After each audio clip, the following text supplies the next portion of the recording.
One of the things that I find with companies is that they don't write in a problem-solution format. That's a problem when you try to do SEO. The reason why it's a problem is because people type in problems and are looking for Google, Yahoo, and MSN to serve them up solutions to those problems. Sometimes it's a bad idea to be so brand heavy, or sometimes, or you want to bring a new term to market. Well, that's great, but what if everybody else is searching for it in another way? And if you're not comfortable using those words on your page, on your web pages, you're going to end up setting yourself up to make life a lot harder. So the first thing I want to get into is what I believe is the cornerstone of any SEO campaign. So people usually want to talk about PageRank and links and all that, but none of that to me really matters if you don't first figure out what kind of keywords make the most sense. So how many of you use Google Insights on a pretty regular basis? Okay, it was good to see a couple hands. If you're not raising your hand, and now's the time, and you better make sure your pen works. So you look at the word billing software, right? And I'm doing this search in the United States only, and that's a pretty bad trend, right? In the sense of the search volume is going down. And this is consistently since '04. So this is how you can have a top ranking, and that top ranking can stop driving sales. So what happens so often is people will get a top ranking, and the first thing they do is they start doing one of these, you know, reaching behind their back, and hey, look at me, I got a #1 ranking. Who cares about a #1 ranking? If your #1 ranking is for the word billing software, accounting software I just used, and the search volume is trending down like that, take the hand off your back, put it on the mouse, and load up Google Insights to start getting some ideas on where is that search traffic going. Are people stopping searching for my product or service in general, or are they changing the way they search? When I did work for Barnes & Noble, I optimized their site from middle of '98 till the middle of 2001.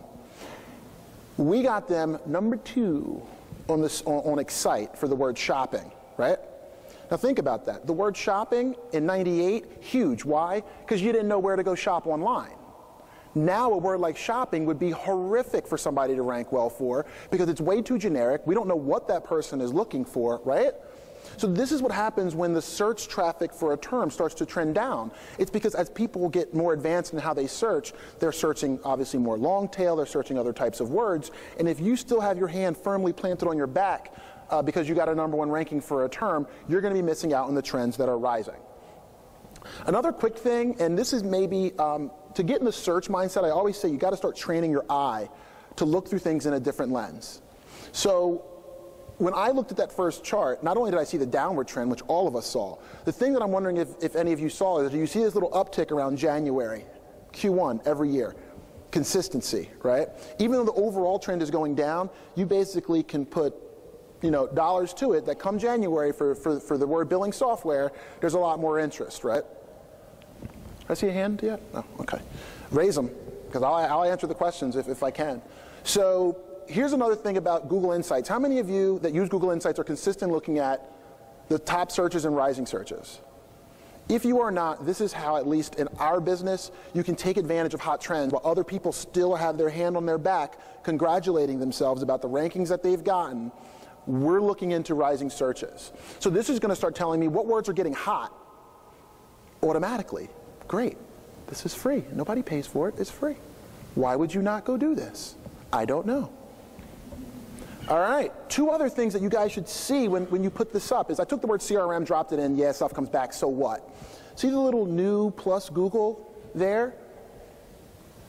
If you see that, what that's telling you is that you can add these things to your iGoogle. How many people here use iGoogle?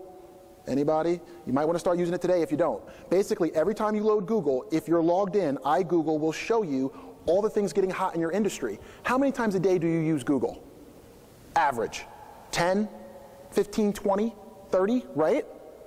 How many times do you look at rising searches in your industry a day, a week, a month? Maybe once, maybe not at all. A lot of you didn't even raise your hands when I showed you that this existed.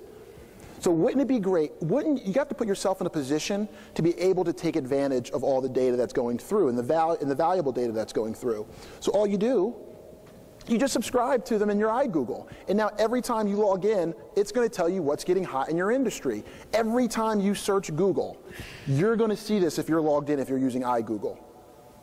This is how, while all of your competition is out there congratulating themselves about the great job that they've done on search, this is how you zoom right by them, because the terms they're trying to optimize for, especially the big ones, are going down, while you're like, oh, I now know which ones are going up and are getting hot recently. This usually updates about every 30 days. You can change the intervals, but I think I usually have them set to either 30 or 90. Now, at least in e-commerce, one of our clients sells snowboards. This is how you find the new hot designer on the street that nobody knows about yet. So while all your competition is optimizing for Burton snowboards, the guys that bought Burton snowboards 10 years ago are now like, no, no, they sold out. These are the new companies that I'm really interested in.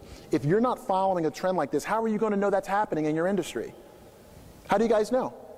Do you read every press release that comes out in your industry from every one of your competitors to look at every word they're using and drop them into Google to see how often they're searched? No, that doesn't make any sense. But if you do it this way, it's going to save you a ton of time, and it might even help you get a raise.